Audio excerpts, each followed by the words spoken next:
ఆదికాండము 32వ అధ్యాయం. ఆదికాండము 32వ అధ్యాయం 30వ వచనం నుంచి 31వ వచనం వరకు మనం చదువుకుందాం. యాకోబు, నేను ముఖాముఖిగా దేవుని చూచితిని, అయినను నా ప్రాణము దక్కినదని ఆ స్థలమునకు పెనూయేలు అని పేరు పెట్టాను. అతడు పెనూయేలు నుండి సాగిపోయినప్పుడు సూర్యోదయమైను. అప్పుడు అతడు తొడకుండుచు నడిచెను. ప్రార్థన చేసుకున్నాను. కృపగల ప్రభువా, పరిశుద్ధుడా, జీవాధిపతి, మీకు వందనాలు.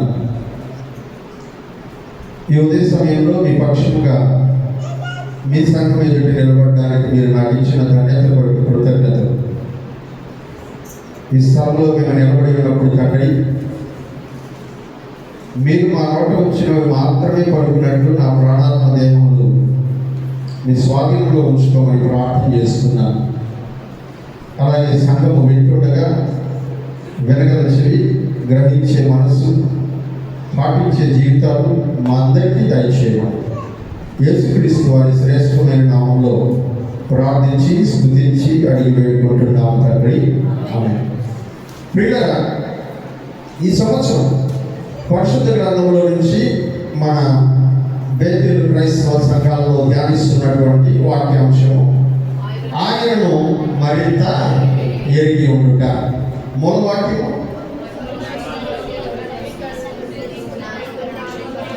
మహిమా స్వరూపేరు తండ్రి తనను తెలుసుకుంటే ఎందుకు జ్ఞానము ప్రత్యక్షతయు గల మనస్సును మీరు అనుగ్రహించినట్లు నా ప్రార్థన యందు మిమ్మల్ని.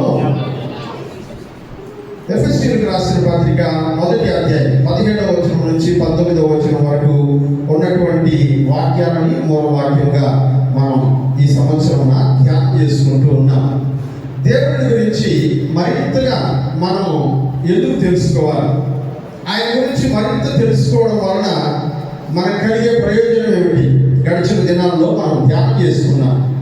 పరిశుద్ధ గ్రంథం అంతా కూడా దేవుని గురించి ఎరిగినటువంటి భక్తులు దేవుని గురించి తమ మనసులో కలిగినటువంటి అభిప్రాయాన్ని వెల్లడిపరచగా వాటితో నిండిపోయినటువంటి మాటలే పరిశుద్ధ గ్రంథంలో ఉన్నటువంటి విషయాలన్నీ కూడా. దేవుని ఎరిగినటువంటి భక్తుల యొక్క దృష్టిలో ఆయన పట్ల కలిగినటువంటి అభిప్రాయంలో వెల్లడి చేస్తున్నటువంటి విషయాలే ఉన్నట్లుగా మనం గమనిస్తూ వచ్చాం. గడిచిసారి మనం దేవుని వాక్యాన్ని ధ్యానం చేసుకుంటూ ఉన్నప్పుడు ఒక్కొక్క భక్తుడు దేవుని గురించి ఒక్కొక్క విధముగా ఎరిగినటువంటి వాడై తన అభిప్రాయాన్ని వెల్లడి చేశాడు.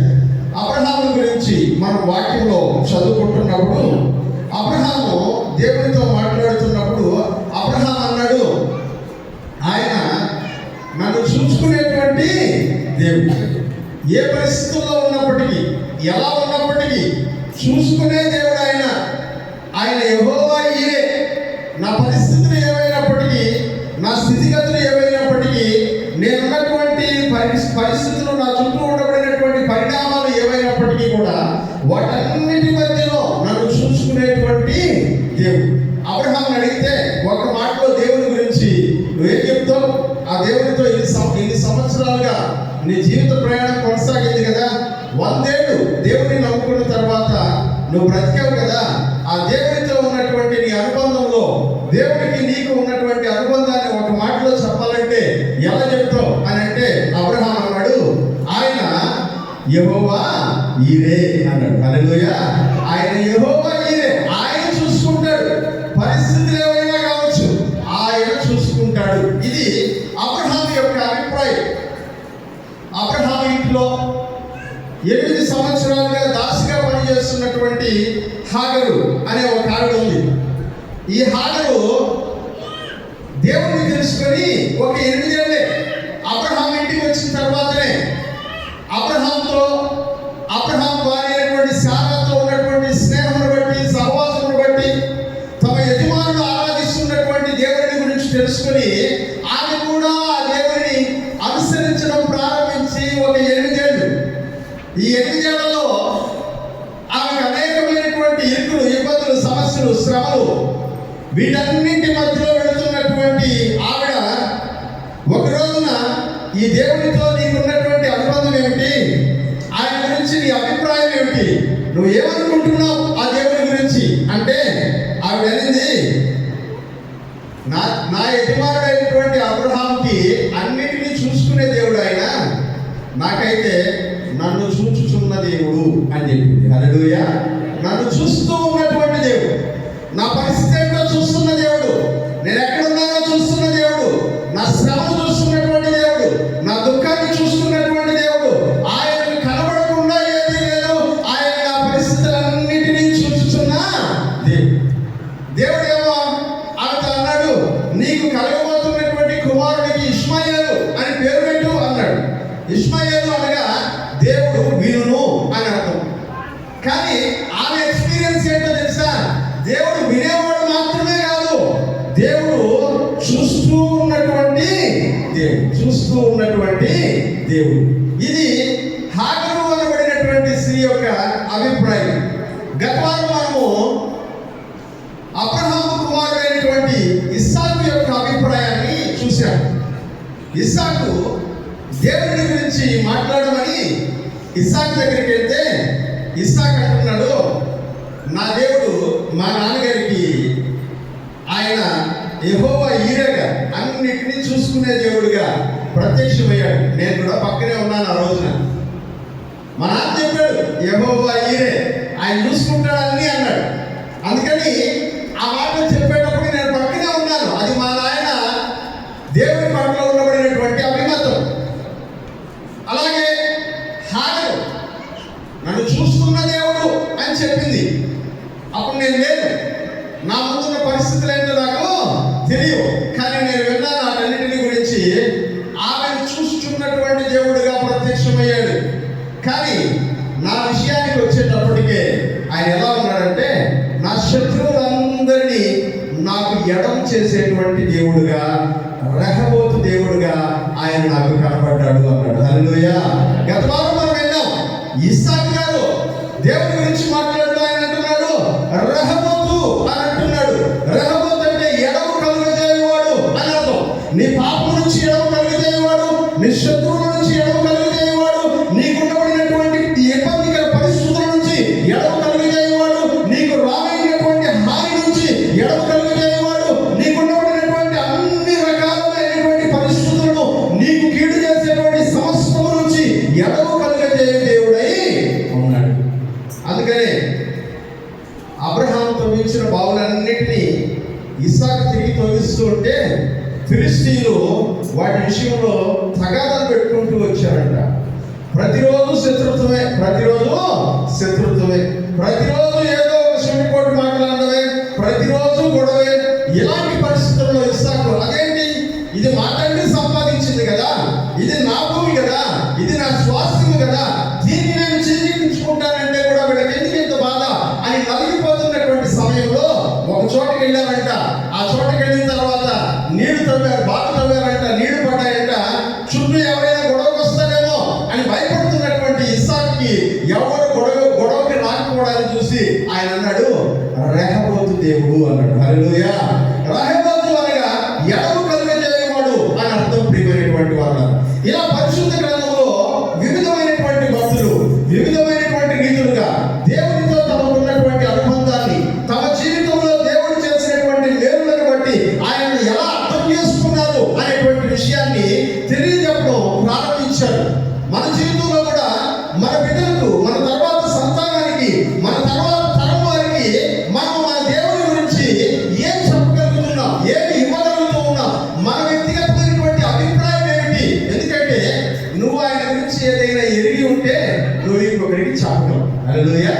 చాలా మందిని ఇక్కడ ఉన్నటువంటి వాళ్ళందరూ ఇంచుమించు రక్షించబడినటువంటి వాళ్ళని, రక్షించబడినటువంటి మనల్ని యేసుక్రీస్తు దగ్గర, యేసుక్రీస్తు యొక్క సువార్త పని చేయమని మిమ్మల్ని ఎవరి దగ్గరికైనా పంపించామనుకోండి, యేసుక్రీస్తు గురించి మీరు ఏం చెప్తారు, ఆయన గురించినటువంటి మీ వ్యక్తిగతమైనటువంటి అనుభవం ఏమిటి, మీ వ్యక్తిగతమైనటువంటి అభిప్రాయం ఏమిటి, ఎలాంటి అనుభూతిని దేవుడి యొక్క మీరు పొందారు, ఈ విషయాన్ని కనుక మీరు చెప్పగలిగితే అదే తర్వాతి తరం వారికి, లేకపోతే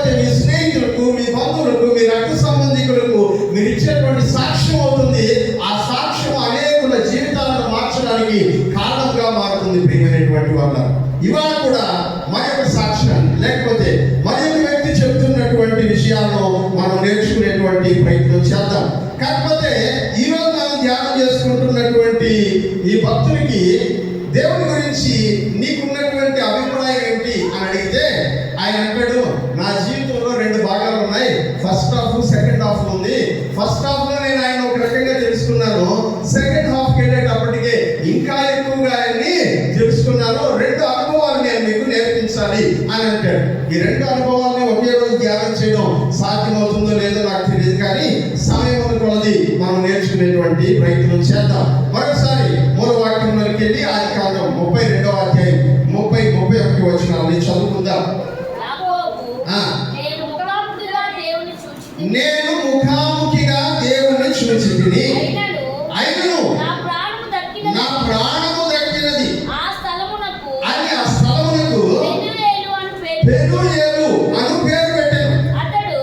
అతడు పెనూయేలు నుండి సాగిపోయినప్పుడు సూర్యోదయమాయను. అప్పుడు అతడు తొడగుట్టుచు నడిచాను.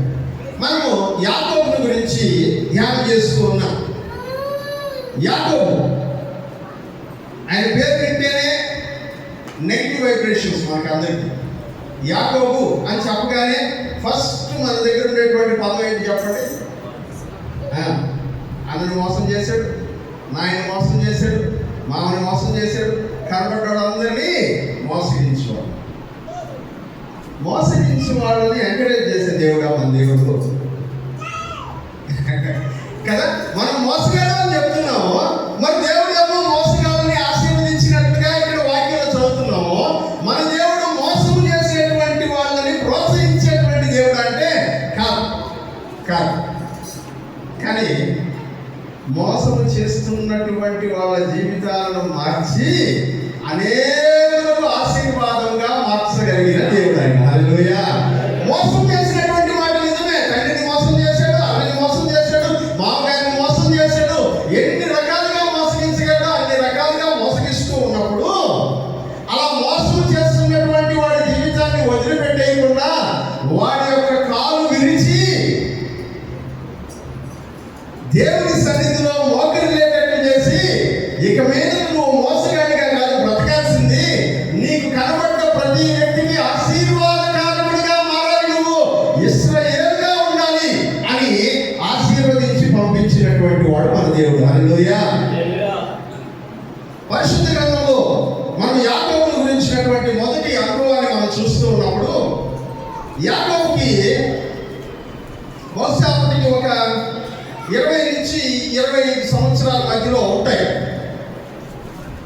ఎందుకంటే అతని తోడబుట్టినటువంటి వాడైనటువంటి ఏశావుకి అప్పటికి పెళ్ళైపోయింది.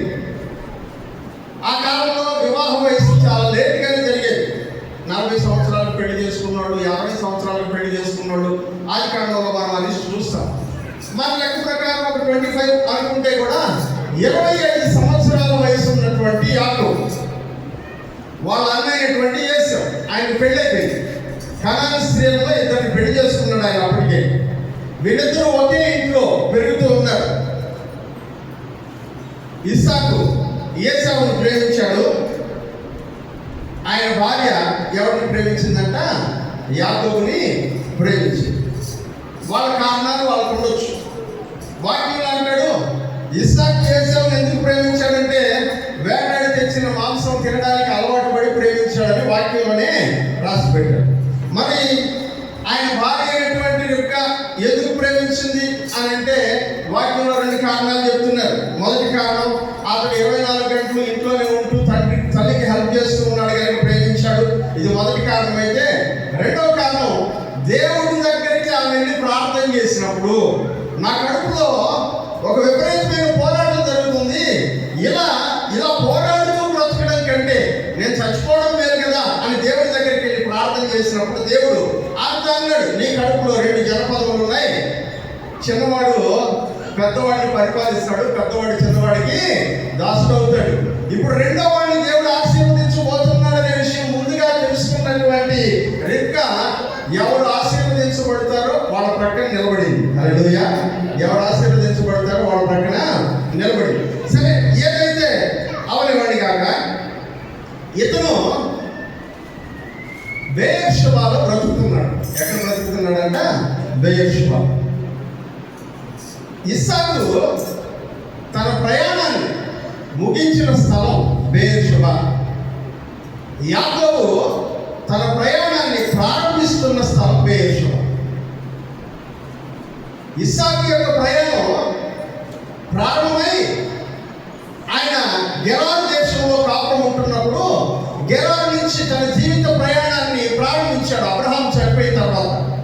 అలా ప్రారంభిస్తూ కొంచెం కొంచెంగా ఆశీర్వదించబడుతూ ఒక సెటిల్ అయ్యేటువంటి స్థలానికి వచ్చేటప్పటికే ఆ స్థలమునకు బెయేర్షెబా అని పేరు పెట్టారు. గత వారం మనం చూసాం దానికి ఆ పేరు ఎందుకు వచ్చింది అని. బేర్ అనగా బావి, షెబ అనగా ప్రమాణం. బెయేర్షెబా అనగా ప్రమాణపు బావి అని అర్థం. ఈ ప్రమాణపు బావి దగ్గర ఇస్సాకు తన జీవితాన్ని స్థిరపరుచుకున్నాడు, సెటిల్ అయ్యాడు. అలా సెటిల్ అవుతున్నటువంటి ఆ స్థలంలో ఏసావు, యాకోబు అనబడినటువంటి తన ఇద్దరు కుమారులు పెరిగి పెద్దవాళ్ళై అక్కడే ఎదుగుతూ ఉండగా యాకోబు రెక్కా యొక్క ప్రేరేపణ చేత ఒక మోసానికి పాల్పడ్డాడు.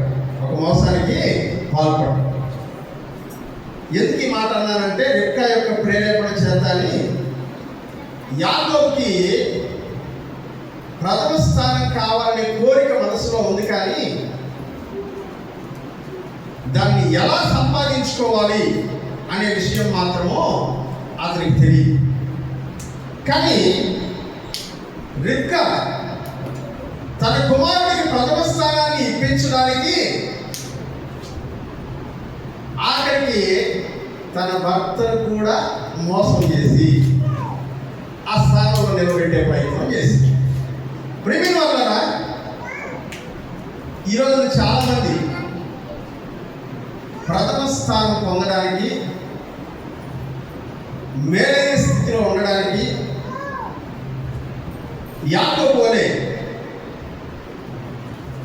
మోసగించేటువంటి ఆలోచన లేకపోయినప్పటికీ ఇతరుల ప్రేరేపణ చేత మోసపూరితమైనటువంటి వారుగా మార్చబడుతూ ఉన్నారు.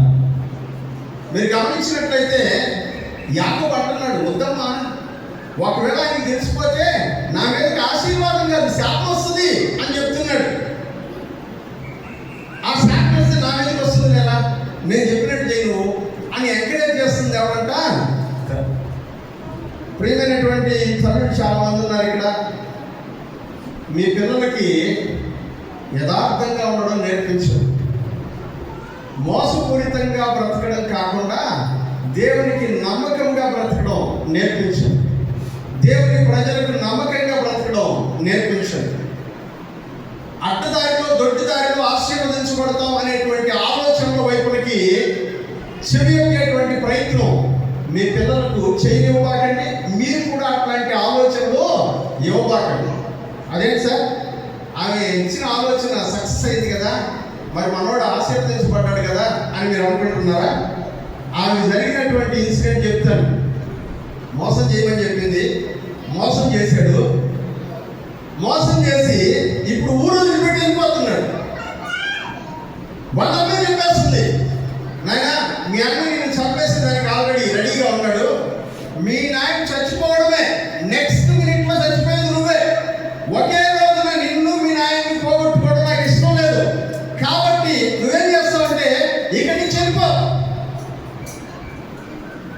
నుంచి వెళ్ళిపో, దూరంగా వెళ్ళిపోయి మా అన్న ఉన్నాడు లాభం, అతని దగ్గరికి వెళ్ళి కొంతకాలం అక్కడ ఉండేసి ఆ తర్వాత నువ్వు ఇక్కడికి రా, అంతేగాని ఇప్పుడు ఇక్కడ ఉండదు అని పంపించేసింది.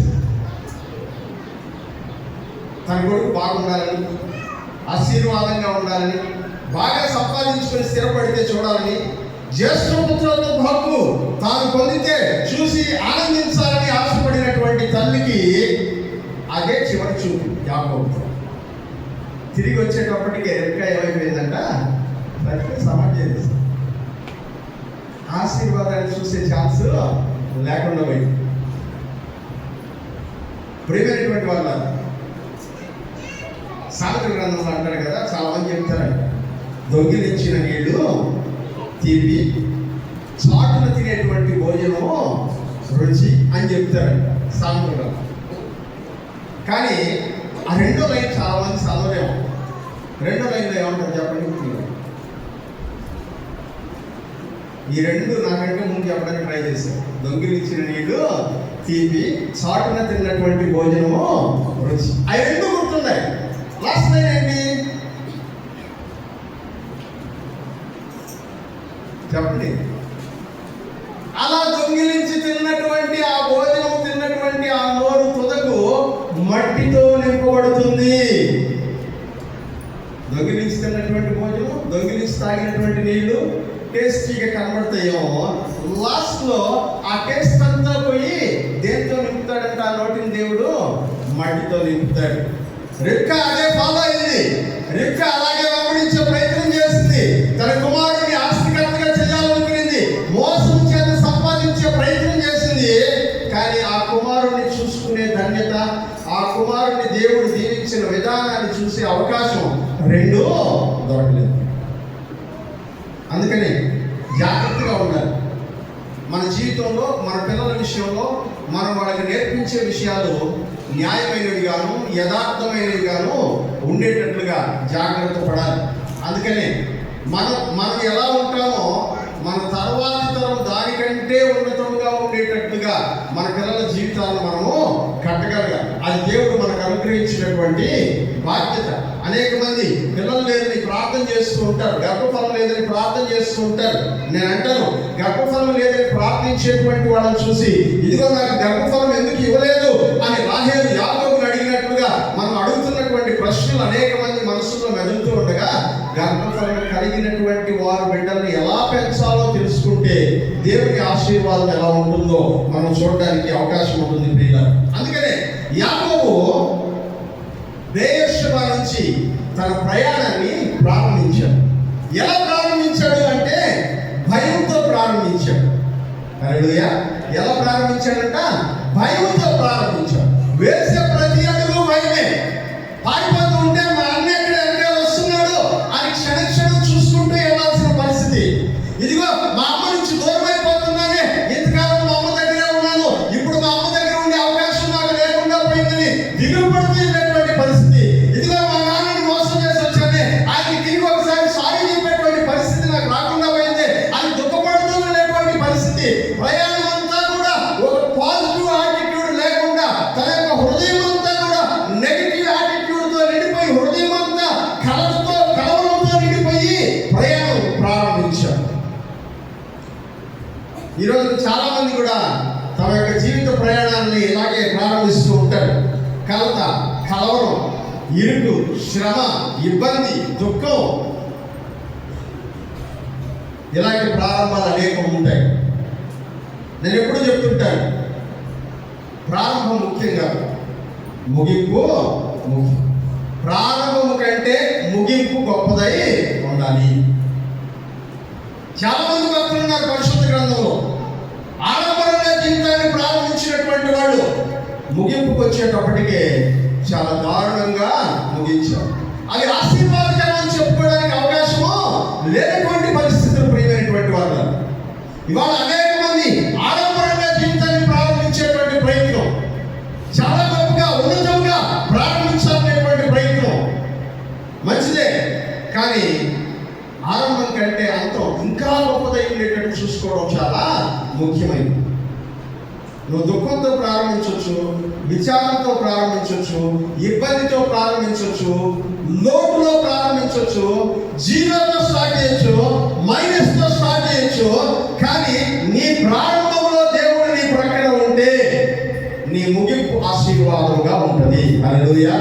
ప్రారంభంలో దేవుడు నీ ప్రక్కన ఉంటే, ప్రారంభం నుంచి చివరి వరకు దేవుడు నీ ప్రక్కన ఉండగలిగితే నీ ముగింపు చాలా ఆశీర్వాదంగా ఉంటుంది.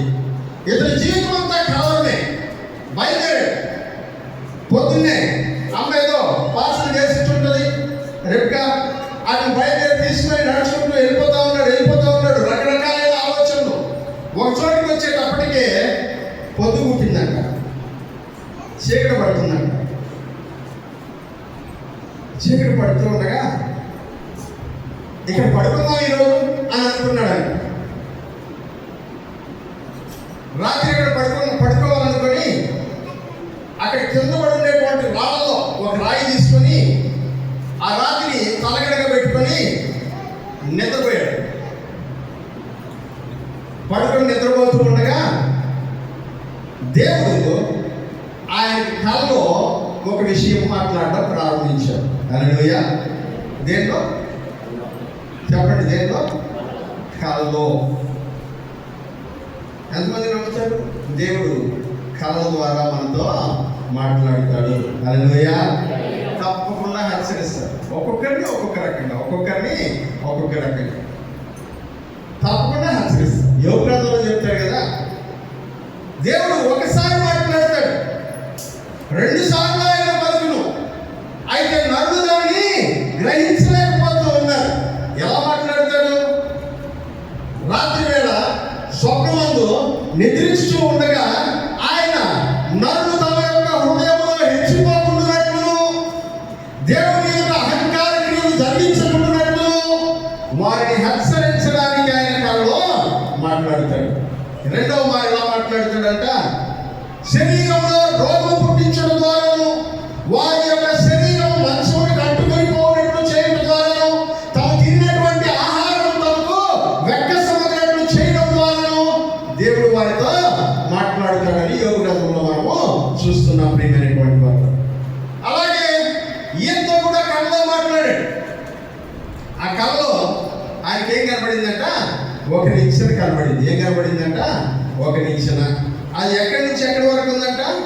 భూమిపై నుంచి ఆకాశం దాకా, ఆకాశం అనుకునేంత హైట్ దాకా ఆ నిచ్చెన వేయబడి ఉంది. చదువుదామా? ఆదికాండం 28వ అధ్యాయం. ఆదికాండం 28వ అధ్యాయం 12వ వచనం. అప్పుడు అతను ఒక కల కనెను, అందులో ఒక నిచ్చెన భూమి మీద నిలబడి ఉండెను, దాని కొన ఆకాశం అంటెను, దాని మీద దేవుని దూతలు ఎక్కుచూ దిగుచూ ఉండిరి. మరియు యెహోవా దానికి పైగా నిలిచి, నేను నీ తండ్రి అయిన అబ్రహాము దేవుడను, ఇస్సాకు దేవుడనైన యెహోవాను, నీవు పట్టుకుని ఉన్న ఈ భూమిని నీకును నీ సంతానములకు ఇచ్చెదను. ఇది యాకోబుకు కలిగినటువంటి దర్శనం. యాకోబు పడుకుని ఉంటే కల వచ్చింది. ఆ కలలో ఒక నిచ్చెన, మన బేతల్ క్రిస్టియన్ మినిస్ట్రీస్ లోగో మీరు చూసినట్లయితే ఈ స్టోరీ అంతా కనబడుతుంది. అక్కడ ఈ స్టోరీ అంతా కనబడుతుంది. యాకోబు ఒకచోట పడుకుని ఉంటే ఆ పడుకున్న స్థలం నుంచి ఆకాశం వరకు ఒక నిచ్చెన వేయబడి ఉంది. ఆ నిచ్చెన పైన దేవుని దూతలు పైకి ఎక్కుచూ కిందకి దిగుచూ ఉన్నారు. పైకి వస్తున్న దేవుడు నిలుచుకొని ఉన్నాడు. ఇది ఆయనకి కనబడినటువంటి దర్శనం. దీనికి వివరణ యోహాను సువార్త 1వ అధ్యాయం, యోహాను సువార్త 1వ అధ్యాయం 51వ వచనంలో చూద్దాం. మరియు ఆయన మీరు ఆకాశము తెరవబడుటయు దేవుని దూతలు మనుష్య కుమారుని పైగా, ఎవరిపైన? మనుష్య కుమారుని పైన ఎక్కుటయు దిగుటయు చూచెదరు. యేసు ప్రభు చెప్తున్నాడు. యాకోబునికి కలిగినటువంటి దర్శనం ఎవరో యేసు ప్రభు చెప్తున్నాడు. పైన ఆకాశం తెరవబడుతుంది, ఆకాశంలో దేవుడు ఉన్నాడు. దేవుని దూతలు పైకి క్రిందికి ఎక్కుచూ దిగుచూ ఉన్నారు. దేని మీద ఎక్కుచూ దిగుతూ ఉన్నారంట? మనుష్య కుమారుని మీద ఎక్కుచూ దిగుచూ ఉన్నారు. ఇప్పుడు ఆ నిచ్చెన ఎవరంట? మన ప్రభు అయిన యేసుక్రీస్తు. హల్లెలూయా. మనిషికి దేవునితో అనుబంధం ఏర్పరచగలిగినటువంటి వాడు ఎవరంటే దేవునికి మనిషికి మధ్యవర్తి అయినటువంటి యేసుక్రీస్తు నరుడు అని హెబ్రీయులకు రాసినటువంటి పత్రికలో రాయడాన్ని చూస్తాం. దేవునికి మనుషులకు మధ్యలో మధ్యవర్తిగా నిత్యంగా వేయబడినటువంటి వాడు ఎవరంట? మన ప్రభు అయినటువంటి యేసుక్రీస్తు. యాకోబుకి ఆ దర్శనంలో కనబడింది ఏంటంటే, నాకు దేవునికి మధ్యలో దేవుని దూతలు ఉన్నారు, వాళ్ళు ఎక్కడానికి దిగడానికి ఒక నిచ్చెన వేయబడి ఉంది. అంటే దేవుడికి నాకు మధ్యలో ఒక అనుబంధము ఏర్పడుతుంది. ఈ అనుబంధమును ఎవరు ప్రారంభిస్తున్నారంటే నేను ప్రారంభించడం లేదు, దేవుడు ప్రారంభిస్తూ ఉన్నాడు. హల్లెలూయా. మనందరి జీవితాల్లో దేవుడితో అనుబంధం మనం ప్రారంభించలేదు, దేవుడు ప్రారంభించాడు, మనం కొనసాగిస్తున్నాం అంతే. హల్లెలూయా. దేవుడు స్టార్ట్ చేశాడు రిలేషన్షిప్ ని. దేవుడు ప్రారంభించిన అనుబంధాన్ని మనం కొనసాగిస్తూ ఉన్నాం. మనం గమనిస్తాం కదా, ఆదికాండంలో చదువుతున్నప్పుడు హనోకు 65 ఏళ్ళు బ్రతికి మెతూషెలని కనినాడు. కనిన తర్వాత ఏం జరిగిందంట, అతను దేవునితో నడవడము ప్రారంభించెను. దేవునితో నడవడం ప్రారంభించి 300 ఏళ్ళు దేవునితో కూడా నడిచాడు. ఎవరు ప్రారంభించారంట? దేవుడు హనోకుతో ప్రారంభించిన రిలేషన్షిప్ ని హనోకు కొనసాగించాడు. మనందరం ఇందాక ఈ స్తుతి ఆరాధనలో చెప్పినట్టు దేవుని కృప వలన రక్షించబడి ఉన్నాం. హల్లెలూయా.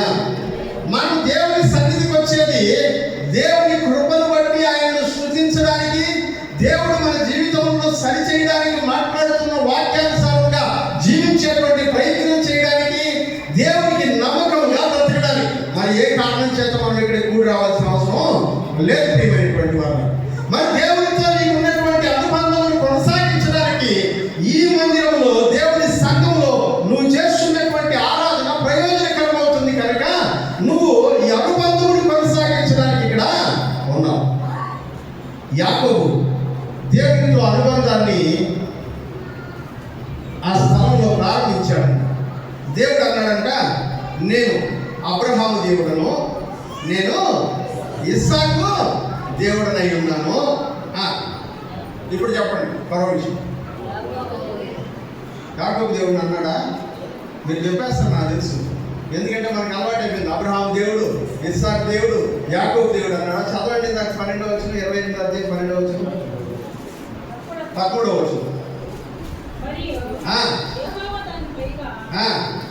నిలిచి నేను నీ తండ్రి అయిన అబ్రహాము దేవుడును, ఇస్సాకు దేవుడును, యాకోబు దేవుడు. మీరు అదే కదా చెప్పింది, ఉందా అక్కడ? చెప్పండి, చదవండి. నీవు పండుకున్న ఈ భూమిని నీకును నీ సంతానములకును ఇస్తాను. యాకోబు దేవుడు అని చెప్పాడు అక్కడ. ఇప్పుడు స్టార్ట్ చేస్తున్నాడు రిలేషన్షిప్. హల్లెలూయా. ఇంకా యాకోబు దేవుడు అవునా? ఆయన యాకోబు దేవుడు ఎప్పుడు అవుతాడు? యాకోబు ఆయన్ని దేవుడిగా అంగీకరించినప్పుడు అవుతాడు. మీకు దేవుడు ఎప్పుడైనా ఆయన యేసు ప్రభువుని మీ సొంత రక్షకుడిగా అంగీకరించి నా యొక్క జీవితాన్ని ఆయనకి సమర్పిస్తున్నానని బాప్తిస్మం పొంది రక్షించబడిన రోజున ఆయన నీకు దేవుడు అయినాడు. అందుముందు ఆయన నీకు దేవుడు కాదు. అందరూ ఆయన కూడా ఒకటి అనుకుంటున్నాం అంతే. కానీ ఎప్పుడు ఆయన నీ దేవుడు అయినాడంటే నీ జీవితం, నీ అనుబంధం దేవునితో ప్రారంభమైనప్పుడు ఆయన నీకు దేవుడు అవుతాడు. ఇంకా ఆయనకి యాకోబు దేవుడు అని పేరు రాలేదు. యాకోబు దేవుడు అని పేరు ఎప్పటి నుంచి ప్రారంభమవుతుందంటే ఆయన తన జీవితాన్ని దేవుని పాదాల దగ్గర పెట్టిన తర్వాత నుంచి యాకోబు దేవుడును అని చెప్పడం ప్రారంభిస్తారు. హల్లెలూయా. ఈ రోజున చాలా మంది ఇంకా నీ దేవుడు అని పిలిపించుకునేటువంటి స్థాయికి ఆత్మీయంగా ఎదగినటువంటి వాళ్ళు ఉన్నారు. మందిరానికి వస్తారు, కూర్చుంటారు, పాటలు పాడతారు, వాక్యం చదువుతారు, లేచి వెళ్ళిపోతారు. ఇది ఒక రొటీన్ అయిపోయింది. కానీ వ్యక్తిగతంగా దేవునితో సంబంధము, అనుబంధము, ప్రార్థన, విశ్వాసము, భక్తి, యథార్థత, ఆయనతో ఉన్నటువంటి అనుబంధంలో ఎదగడము ఇవి అనేక మందిలో కనబడటం లేదు. ఇది ఒక ఫార్మాలిటీ. ఆదివారం చర్చికి పోవాలా, ఒక ఫార్మాలిటీ. ఆదివారం దేవుని సన్నిధిలో ఉండకపోతే ఎట్లా బాగుంటుంది అని అనుకోవడం ఒక ఫార్మాలిటీగా మారిపోయింది. యథాలాపంగా వెళ్తున్నారు చర్చికి. యథాలాపంగా వచ్చేటువంటి ఆరాధన దేవునికి అక్కర్లేదు, దేవునికి అక్కర్లేదు. అందుకనే కదా ఆయన అంటాడు యెషయా వచనం ద్వారా మాట్లాడుతూ, వాళ్ళ పెదవులు నాకు సమీపంగా ఉన్నాయి కానీ వాళ్ళ హృదయం నాకు చాలా దూరంగా ఉంది అంటాడు. ఎందుకంటే ఇక్కడ వచ్చి కూర్చుంటున్నారు, పాట పాడుతున్నారు. ఇందాక చాలా మంది పాటలు పాడు, 10 మంది పాటలు పాడారు. పాటలు పాడుతూ ఉండేటప్పుడు ఎలా పాట పాడుతున్నాం? యేసయ్యా నా ప్రాణ ప్రియుడా, మనగలనా నిన్ను వీడి క్షణమైన. ఆ పాటని హృదయపూర్వకంగా పాడేవా, లేకపోతే పెదాలు కదిలించి పాడేసా? నీ ఆరాధన పెదాలతో వచ్చిందా, హృదయంతో వచ్చిందా? హృదయంతో దేవుని కనివేసుకున్నటువంటి అనుభవంలో ఆయనతో నీ అనుబంధం ప్రారంభమైతే అప్పుడు ఆయన చెప్తాడు, నేను పలానా ఆయనకి దేవుడును అని. హల్లెలూయా. అబ్రహాముతో చెప్పాడు, నేను అబ్రహాము దేవుడును. ఇస్సాకు గురించి అంటున్నాడు, నేను ఇస్సాకు దేవుడును. యాకోబుతో ఇంకా చెప్పలా, నేను నీ దేవుడిని. హల్లెలూయా. ఎందుకంటే యాకోబు ఇప్పటికీ కూడా దేవుని ఎరగలేదు. హల్లెలూయా. దేవుని ఎరగలేదు. సమూయేలు గ్రంథంలో మనం ఈ మాటలు చూస్తాం. సమూయేలు చిన్న పిల్లవాడిగా ఉండేటప్పుడు దేవుడు దేవాలయంలో నుంచి సమూయేలు సమూయేలు అని పిలిస్తే సమూయేలు ఏలి పిలిచాడు అనుకుని యాజకుడి దగ్గరికి వెళ్ళి, ఏలీ గారు నన్ను పిలిచారండి అంటే, నేను పిల్లలే తెలియ పడుకొని 3 సార్లు చెప్తాడు. 3వ సారి వచ్చిన తర్వాత ఆయన అంటాడు, ఈసారి నిన్ను ఎవరైనా పిలిస్తే, ప్రభువా నీ దాసుడు ఆలకిస్తున్నాడు, సెలవిమ్మని చెప్పు, ఇదొక్కటే చెప్పు, మిగతా చూసుకుంటాడు అని. ఏలి వెళ్ళి ఆ సమూయేలు పడుకున్న తర్వాత ఆ రోజు దేవుడు అతన్ని మరలా పిలిచాడంట. ఇప్పుడు సమూయేలు అన్నాడు, నీ దాసుడు ఆలకించుచున్నాడు చెప్పండి అనగానే దేవుడు ఆయనతో మాట్లాడడం ప్రారంభించాడు. అక్కడ మధ్యలో ఆ మాటలు ఆపేసి ఒక వచనం రాశారు. ఏమని రాశారంటే, సమూయేలు అప్పటికి యెహోవాను ఎరుగకుండెను అని రాశారు. సమూయేలు అప్పటికి యెహోవాను మాట్లాడుతున్నాడు కదా దేవుడు, సమూయేలే కదా పిలుస్తున్నాడు, కానీ ఎరగకపోవడం ఏంటి అంటే, మీరందరూ దేవుని మందిరానికి వస్తున్నారు. ఇదిగో ఈ అందరూ దేవుని మందిరానికి వస్తున్నారు. వాళ్ళు చిన్నప్పటి నుంచి ఏం వింటున్నారంట? దేవుని వాక్యం వింటున్నారు, మంచి పాటలు వింటున్నారు, వాక్యం నేర్చుకుంటున్నారు, సిబిసికి వస్తున్నారు, దేవుని వాక్యాలు నేర్చుకుంటున్నారు. కానీ దేవుడు వారితో నేరుగా మాట్లాడలేదు, దేవుని స్వరం వాడు వెళ్ళలేదు, యేసుతో వ్యక్తిగతమైనటువంటి అనుబంధం వారికి లేదు. కాబట్టి వాడు ఇంకను యెహోవాను ఎరుగకుండెను, కానీ మన మందిర ప్రతిష్టారాధన రోజున కొంతమంది యేసు ప్రభువు తమ జీవితాన్ని సమర్పించారు, దేవుని బిడ్డలుగా మార్చబడ్డారు. ఇప్పుడు దేవుడు వారితో మాట్లాడుతూ ఉన్నాడు, వాళ్ళ హృదయంతో మాట్లాడుతూ ఉన్నాడు. వాళ్ళు దేవునికి నమ్మకంగా జీవించేటువంటి ప్రయత్నంలో ఉన్నారు. దేవుడు వారితో తన అనుబంధాన్ని ప్రారంభించాడు, యాకోబుతో ప్రారంభించాడు. ఆయన అంటున్నాడు, నేను నీతో నా అనుబంధాన్ని ప్రారంభిస్తూ ఉన్నాను. నువ్వు భూమి మీద ఉంటావు, నేను ఆకాశంలో ఉంటాను. నీకు నాకు అనుబంధాన్ని ఏర్పరిచేది నా కుమారుడైనటువంటి యేసుక్రీస్తు. నీకు పరిచయం చేయడానికి నా దూతలను నీ దగ్గరికి పంపిస్తాను. వాక్యం మనం చూస్తున్నాం కదా, నువ్వు ఇక్కడి నుంచి దూకితే కింద పడిపోకుండా నీ పాదాలను రాళ్ళు తగలకుండా దేవుని దూతలు వచ్చి నిన్ను పట్టుకుంటారని దేవుని వాక్యంలో రాయబడిందని అపవాది యేసుక్రీస్తును శోధించడాన్ని మనం చూస్తాం. పైనుంచి కింద పడితే ఏం తగలకుండాట, పాదాలకి రాయి తగలకుండా వారు నిన్ను ఎత్తి పడుతుంటారు. ప్రియమైనటువంటి వారు, ఆయన తన అనుబంధాన్ని ప్రారంభించాడంట. యాకోబుతో ఏమని చెప్తున్నాడంటే, ఇదిగో నువ్వు చూస్తున్నటువంటి ఈ భూమి ఉందే, ఇదంతా నీకు నీ సంతానానికి నేను ఇస్తాను, నీకు నీ సంతానానికి నేను ఇస్తాను. చదవండి 14వ వచనం. నీ సంతానం భూమి మీద లెక్కకు ఇసుక రేణువుల వలె దేవుడు మాట్లాడుతున్నాడు. ఇదంతా నీకు నీ సంతానానికి నేను ఇస్తాను. రెండవది, నీ సంతానం ఇసుక రేణువుల వలె విస్తరిస్తుంది. నీవు పడమటి తట్టును, తూర్పు తట్టును, ఉత్తరపు తట్టును, దక్షిణపు తట్టును వ్యాపించదు. భూమి యొక్క వంశములన్నీ నీ మూలముగాను నీ సంతానము మూలముగాను ఆశీర్వదించబడును. ఇదిగో నేను నీకు తోడయ్యుండి నీవు వెళ్ళు ప్రతి స్థలమందు నిన్ను కాపాడుచు ఈ దేశములకు మరలా రప్పించదను. నేను నీతో చెప్పున్నది నెరవేర్చు వరకు నిన్ను విడువనని చెప్పక. హల్లెలూయా. దేవుడు ఇప్పుడు యాకోబుతో మాట్లాడుతున్నాడు. ఆదికాండం 12:1 అబ్రహాముతో ఎలాగైతే మాట్లాడాడో అలాగే నిర్మానుష్యమైనటువంటి ప్రదేశంలో ఒంటరిగా యాకోబు పడిపోయి ఉన్నప్పుడు కలలో ఆయనతో మాట్లాడుతున్నాడు. ఏమంటున్నాడంటే, నేను అబ్రహాము దేవుడను, ఇస్సాకు దేవుడు. నువ్వు పట్టుకున్న ఈ స్థలం నీకు నీ సంతానానికి స్వాస్థ్యంగా ఇస్తాను. నీ సంతానం ఇసుక రేణువుల వలె వ్యాపింపజేస్తాను. భూమి యొక్క వంశములన్నీ నీ సంతానం మూలంగా ఆశీర్వదించబడతాయి. నేను నీకు తోడేయండి, నిన్ను కాపాడుతూ మరలా ఇక్కడికే రప్పిస్తాను. హల్లెలూయా. మరలా ఇక్కడికే రప్పిస్తాను. ఇక్కడికి తిరిగి వచ్చేటప్పటికే నువ్వు చాలా ఆశీర్వాదంగా ఉంటావు. హల్లెలూయా. ఇక్కడికి తిరిగి వచ్చే టైంకి నువ్వు చాలా ఆశీర్వాదంగా ఉంటావు. యాకోబుతో నువ్వు వెళ్ళొద్దు ఇక్కడి నుంచి అన్నా. వెళ్తున్న మాట నిజమే, వెళ్ళడం మంచిది కాదనేటువంటి మాట నిజమే. కానీ దేవుడు ఒక మాట చెప్తున్నాడు అతనితో. ఏమంటున్నాడంటే, నువ్వు వెళ్తున్నావు కానీ తిరిగి వచ్చేంత వరకు నువ్వు ఎక్కడికి వెళ్తావో వెళ్ళేటువంటి ప్రతి చోట నేను నిన్ను కాపాడుతాను. నేను నిన్ను కాపాడుతాను. మరలా ఇక్కడికే తీసుకొస్తాను. నీతో చెప్పిన మాట నెరవేర్చే వరకు నిన్ను వదిలిపెట్టు. నీతో చెప్పిన మాట నెరవేర్చే వరకు నిన్ను వదిలిపెట్టు. యాకోబు కలలో ఈ మాట విని రాత్రే మెలకు వచ్చేసిందంట. రాత్రే మెలకు వచ్చేసింది. అప్పుడు అనుకుంటున్నాడు ఆయన ఫీలింగ్ ఏంటో ఇప్పుడు చెప్తున్నాడు. నిశ్చయముగా యెహోవా ఈ స్థలమందు ఉన్నాడు. హల్లెలూయా.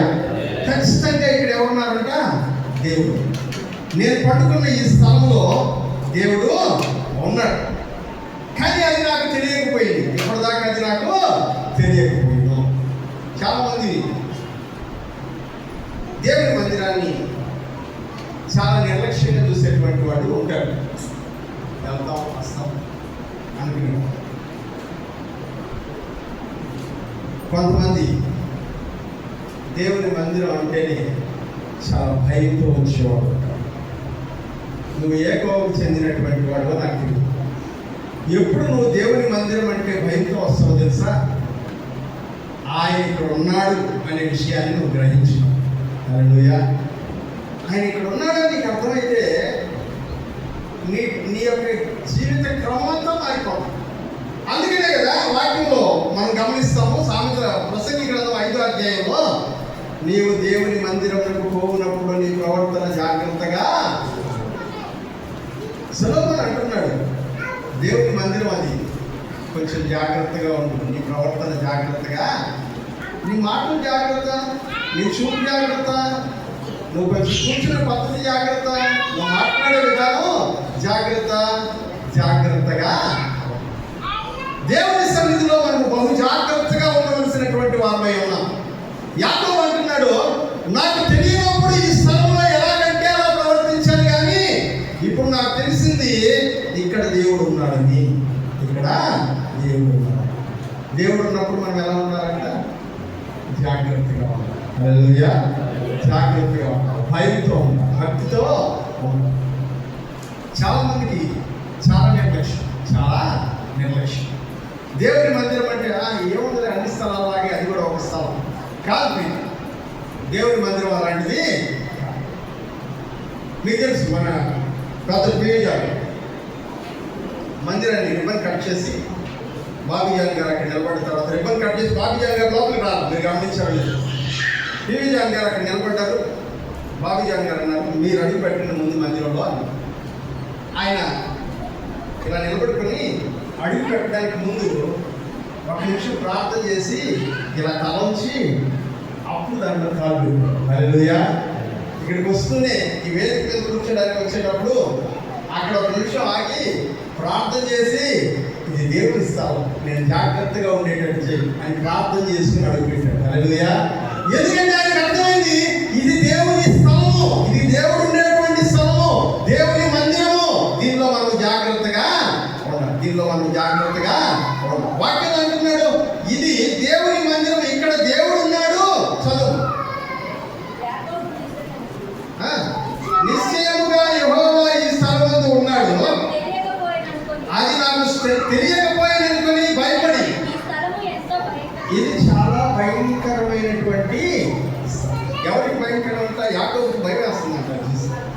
యాకోబుకి భయం వేస్తుంది. ఇది చాలా భయంకరమైన స్థలము, ఇది దేవుని మందిరమే ఇది దేవుని మందిరమే కానీ వేరొకటి కాదు, పరలోకపు గవిని. ఇది దేవుని మందిరమే, దేవుని ఇల్లు, ఇది దేవుని ఇల్లు అని వేరొకటి కాదు అనుకొని తెల్లారేసి తలగడగా చేసుకున్న రాతిని నిలబెట్టి దాని మీద ఏం పోసారంట, నూనె పోసి ఆయన ఒక మాట అన్నాడు. అది చాలా ముఖ్యమైనది. చదువు. తెల్లవారినప్పుడు యాకోబు తెల్లవారినప్పుడు యాకోబు తలగడగా చేసుకున్న రాయిని నిలిపి దాన్ని స్తంభంగా నిలిపి దాని మీద నూనె పోసాడు. అతడు ఆ స్థలమునకు ఏమని పేరు పెట్టాడంట, బేతేలు. బేతేలు అంటే దేవుని ఇల్లు, దేవుని ఇల్లు. బేత్ అంటే ఇల్లు, ఏల్ అంటే దేవుడు, బేతేల్ అంటే దేవుని ఇల్లు. ఇందాక మనం చూసాం కదా, బేర్ షబా. బేర్ అంటే బాగు, షబా అంటే ప్రమాణం. బేర్ షబా అంటే ప్రమాణపు బాగు. మీకు ఏల్ అనే పదం ఎక్కడ కనపడ్డా సరే దేవుడు అని గుర్తుపెట్టుకోండి. బేత్ అనేటువంటి పదం ఎక్కడ కనపడ్డా సరే ఇల్లు అని గుర్తుపెట్టుకోండి. ఇంకొక పదం చెప్పేదా, బేత్ అనేటువంటి అక్షరంతో వచ్చే పదం బెత్లెహేం. బెత్లెహేం అంటే ఏమో, బెత్లెహేం అంటే రొట్టెల ఇల్లు. బేత్ అంటే ఇల్లు, లెహం అంటే రొట్టె. బెత్లెహేం అంటే రొట్టెల ఇల్లు, బేత్ అంటే ఇల్లు, బేతేల్ అంటే దేవుని ఇల్లు. ఈ దేవుని ఇల్లు, ఇది దేవుడు ఉండేటువంటి స్థలం, దేవుని మందిరం అని చెప్పి ఆయన అంటున్నటువంటి మాట చదువుదాం. బేతేల్ అని పేరు పెట్టిను. అయితే మొదట ఆ ఊరి పేరు లూజు. ఇంతకు ముందు ఆ ఊరి పేరు లూజు.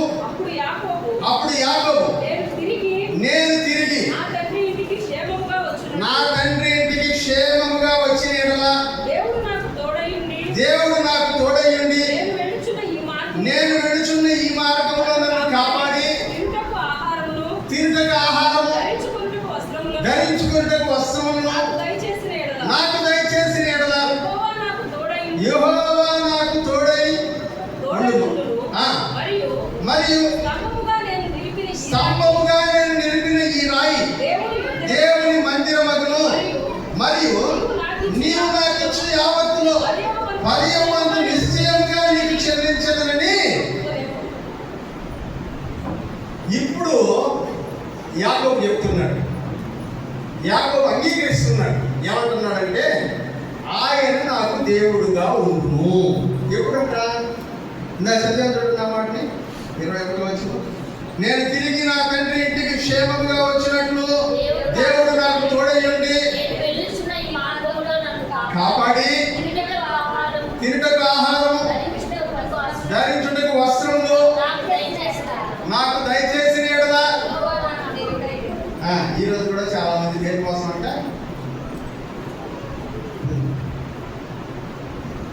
వస్త్రాలలో ఉన్న ఆనందము ఎప్పుడు దాకా ఉంటుందంట, వేసుకున్న 4 రోజులే, తర్వాత ఏమైపోతాయి.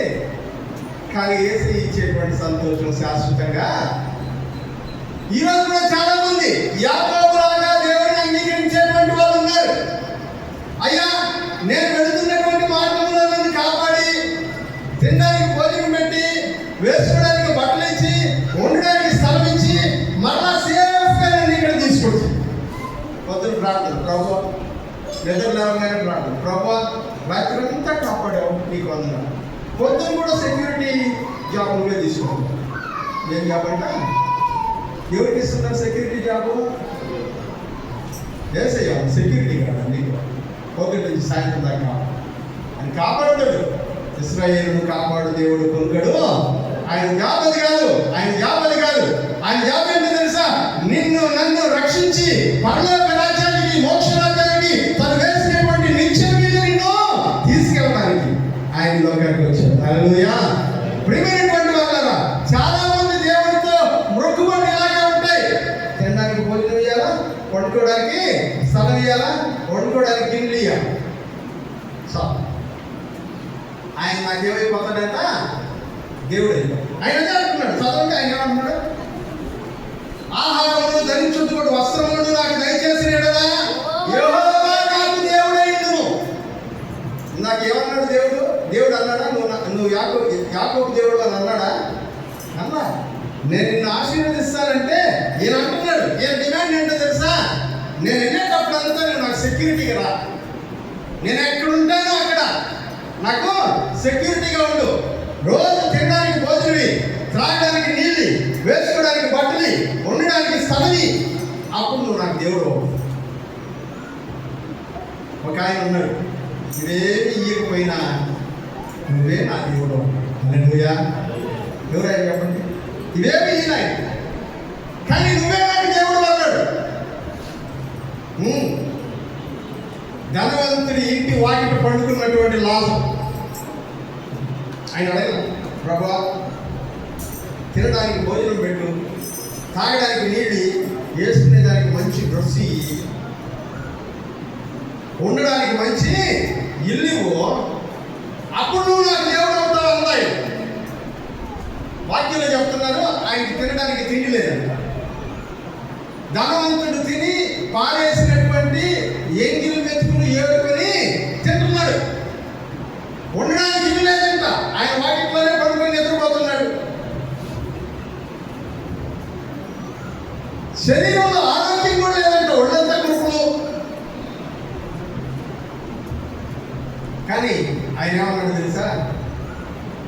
నువ్వేనా, నీవేనా ప్రాణం సర్వం, నీవేనా ధ్యానం గానం, యేసయ్యా నీవే ఆధారం. ఎప్పుడు తినడానికి తిండి, కట్టుకోవడానికి బట్టలు, ఉండడానికి ఇల్లు ఇచ్చినప్పుడు కాదు, ఇవేవి ఇవ్వకపోయినా నువ్వే నాకు దేవుడు. హల్లెలూయా. యాకోబు కండిషన్ పెడుతున్నాడు. ఈ కండిషన్స్ అన్నిటినీ నువ్వు ఫుల్ఫిల్ చేస్తే నువ్వు నాకు దేవుడు అవుతావు. ఈరోజు చాలా మంది ఇట్లాగే అంటారు. ఇప్పుడు ఆయన దేవుడికి ఒక మాట ఇస్తున్నాడు. ఏంటో తెలుసా మాట? ఇవన్నీ నువ్వు నాకు చేసి మరలా ఇక్కడికి తీసుకుని వస్తే నేను స్తంభముగా నిలబెట్టిన ఈ రాయి ఏమవుతుందంట? దేవుని మందిరం అవుతుంది. హల్లెలూయా. మన మినిస్ట్రీస్ కి బేతేల్ క్రిస్టియన్ మినిస్ట్రీస్ అని పేరు పెట్టడానికి కారణం ఏంటంటే,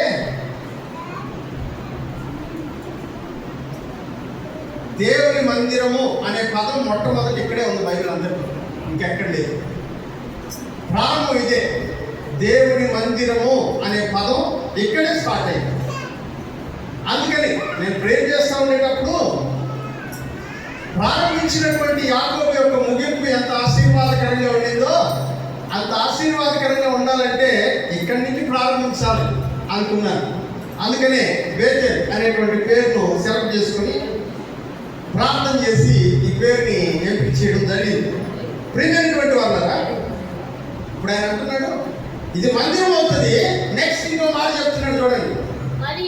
మరియు నీవు నాకు ఇచ్చి యావత్తులో పదివంతు నిశ్చయముగా నీకు నువ్వు నాకు ఇచ్చేటువంటి ప్రతి దానిలో 10% ఎక్కడికి ఇస్తాడంట? నిశ్చయంగా దేవునికి ఇస్తాను. హల్లెలూయా. మీరు గమనించండి, బైబిల్ ఈసారి చదివేటప్పుడు దీన్ని మనసులో పెట్టుకొని చదవండి. దేవుని మందిరము అని కనబడ్డ ప్రతి చోట, దేవుని మొక్కుబడి అని కనబడ్డ ప్రతి చోట దశంభాగము అనే పదం కూడా ఉంటుంది. అది రిలేషన్షిప్. అది రిలేషన్. దేవుని మందిరానికి, దేవుని ప్రజలకు మధ్యలో ఉన్నటువంటి రిలేషన్షిప్. ఆయన అంటున్నాడు, నువ్వు నాకు ఇచ్చేటువంటి అన్నిటిలో పరిసైలు సర్దుకైనంట చాలా స్ట్రిక్ట్గా ఉంటారంట రిలీజియస్ మ్యాటర్స్.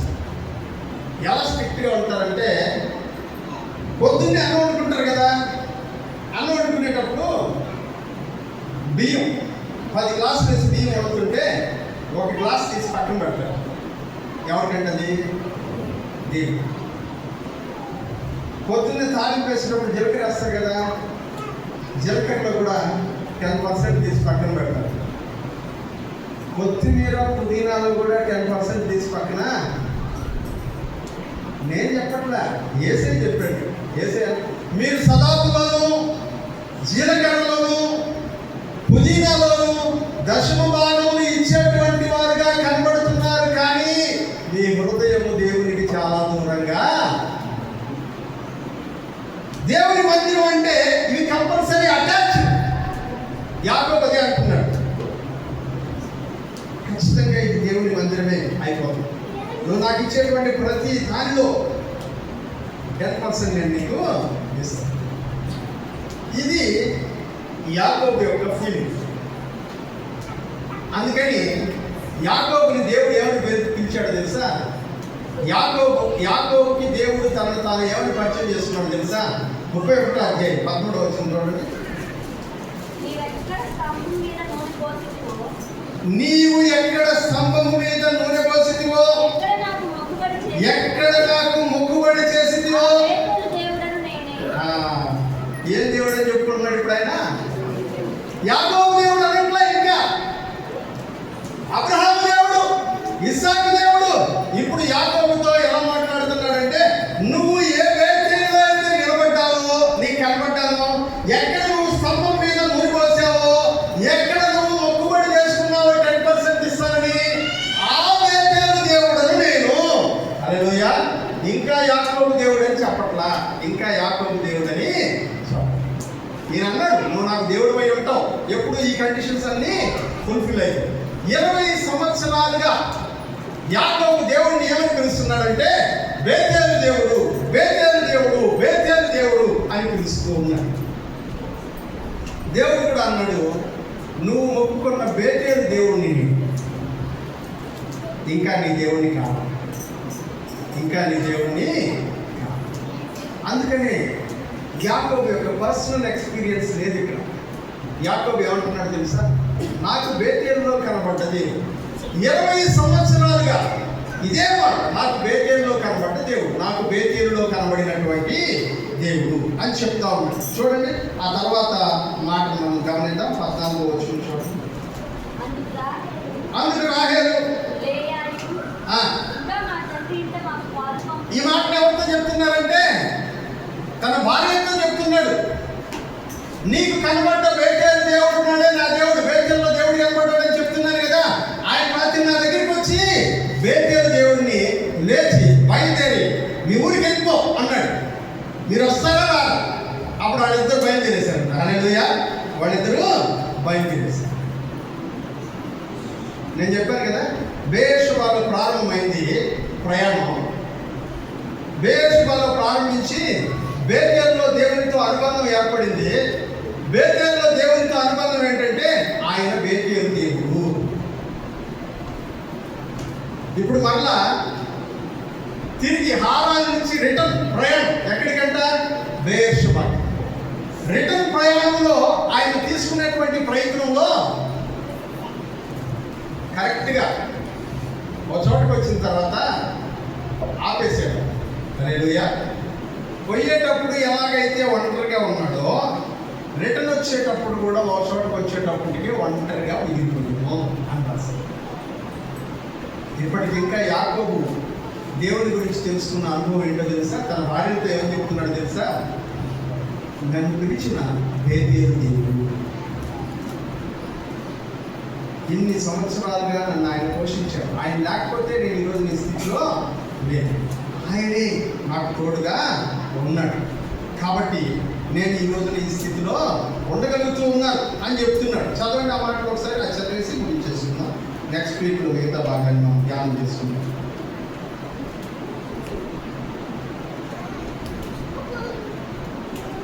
ఐదవ వచనం 31:5. మీ తండ్రి కటాక్షము నిన్న మొన్న నా మీద ఉండినట్లు ఇప్పుడు నా మీద ఉండలేదని నాకు కనబడుచున్నది. అయితే నా తండ్రి యొక్క దేవుడు నాకు తోడై ఉన్నాడు. యావత్ శక్తితో కొలువు చేసి మీకు తెలిసే ఉన్నది. ఇప్పుడు 13వ వచనం. నీవెక్కడ స్తంభం మీద నూనె పోసితివో, ఎక్కడ నాకు మొక్కుబడి తిరుగుబడి చేసిందో ఆ బేతేలు దేవుడిని నేనే. ఇప్పుడు నీవు లేచి ఈ దేశంలో నుండి బయలుదేరి నీవు పుట్టిన దేశంలోకి తిరిగి వెళ్ళమని నాతో చెప్పాను. ఎప్పుడు దాకా ఆయన ఏమని పిలుస్తున్నాడు? బేతేలు బేతేలు. నీకు ఎలా కనబడుతున్నాడు? తినడానికి తిండి, కట్టుకోవడానికి బట్టలు, ఉండడానికి ఇల్లు, ఇవి ఇచ్చి పోషించే దేవుడిగా కనబడుతున్నాడా? అంతకు మించి ఇంకేదైనా ఉందా దేవుడితో నీకు ఉన్నటువంటి అనుబంధం? చాలా మందికి ఈరోజు బేతేలు దేవుడే కావాలి. బేతేలు దేవుడే కావాలి. తినడానికి తిండి ఉండాలా, కట్టుకోవడానికి బట్టలు ఉండాలా, వేసుకోవడానికి నగలు ఉండాలా, ఉండడానికి ఇల్లు ఉండాలా, తిరగడానికి వాహనం ఉండాలా, లోకంలో కావలసినటువంటి సౌఖ్యాలన్నీ ఉండాలా. ఇవి ఉంటే మా దేవుడు భలే గొప్పోడు, మా దేవుడు భలే గొప్పోడు, ఆయన నా దేవుడు అన్నాడు.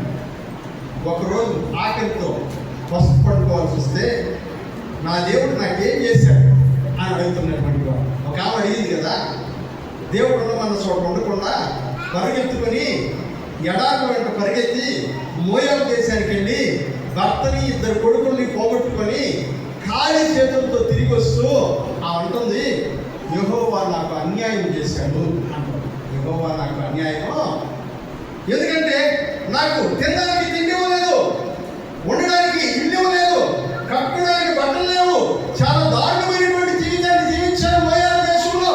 ఆ దేవుడు నేను పట్టించుకోలేదు.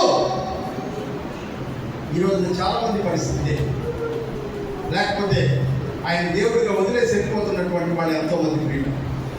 ఆయన నీ భోజనం పెట్టడానికి ఏర్పడిన దేవుడు కాదు, ఆయన నీకు త్రాగడానికి నీళ్లు ఇవ్వడానికి ఏర్పడిన దేవుడు కాదు, ఆయన నీకు ఇల్లు కట్టుకొని సుఖించడానికి ఏర్పాట్లు చేసేటువంటి దేవుడు కాదు, ఆయన నీ కొరకు వస్త్రాలను అలంకరించేటువంటి దేవుడు మాత్రము కాదు. ఆయన నీ కొరకు పరలోక రాజ్యంలో ఒక స్థానం ఇచ్చేటువంటి దేవుడు. హల్లెలూయా. అందుకని నేను ఎప్పుడు చెప్తాను, సువార్త అంటే దేవుడు తినడానికి భోజనం ఇస్తాడు, తాగడానికి నీళ్ళు ఇస్తాడు, కట్టుకోవడానికి బట్టలు ఇస్తాడు, ఉండడానికి స్థలం ఇస్తాడు, ఈ లోకంలో ఏ లోటు లేకుండా చేస్తాడు అనేది సువార్త కాదు ప్రియులారా. సువార్త అంటే ఈ లోకంలో నువ్వు మరణించిన తర్వాత నీ జీవనం కొనసాగించడానికి, దేవునితో పాటు యుగాయుగంలో ఉండడానికి, మోక్షరాజ్యంలో నీకు ఒక స్థానం ఇవ్వడానికి నిన్ను ఎన్నుకున్నటువంటి దేవుడు ఆయన. అది నీకు సువార్త కావాలి. అంతేగాని బట్టలు లేకపోతే ఏడవడం, తిండి లేకపోతే ఏడవడం, నీళ్లు లేకపోతే ఏడవడం, ఏ చిన్న ఇబ్బంది వచ్చినా దేవుడు నాకేం చేశాడు, దేవుడు నాకేం చేశాడు, అప్పటిదాకా చేసినవన్నీ మర్చిపోయి, అప్పటిదాకా చేసినవన్నీ మర్చిపోయి దేవుడు నాకేం చేశాడు, దేవుడు నాకేం చేశాడు అంగలార్చు కాదు. ఆయన నీ కొరకు ప్రాణం పెట్టినటువంటి దేవుడు, నిన్ను రక్షించడానికి లోకానికి వచ్చినటువంటి దేవుడు, దేవునికి నీకు వారధిగా నిలబడినటువంటి వాడు. హల్లెలూయా. దేవుని సన్నిధిలో నిన్ను ఎక్కించడానికి, దేవుని రాజ్యంలో నిన్ను నిలబెట్టడానికి నీ ముందు ఒక మార్గమును సిద్ధం చేసినటువంటి దేవుడు ఆయన. అందుకోసం యేసయ్యను. అంతేగాని యాకోబు చేసినట్టు కాదు. అలా చేస్తే బేతేలు దేవుడుగానే ఉండిపోతాడు. కానీ ఆయన ఇంకో మాట అన్నాడు, మన దాని మూల వాక్యంలో చదువుకున్నాం. ఆయన ఏమన్నాడు తెలుసా? పెనూయేలు దేవుడు. హల్లెలూయా. పెనూయేలు. ఆయన అన్ని నీకు ఇచ్చే దేవుడే, మాట లేకపోతే కాళ్ళు ఎరుకొట్టే దేవుడు కూడా ఆయన. హల్లెలూయా. వచ్చే వారం యాకోబు కాళ్ళు ఎట్లు నేర్చుకున్నాం. కళ్ళొచ్చండి, ప్రార్థన చేసుకున్నాం.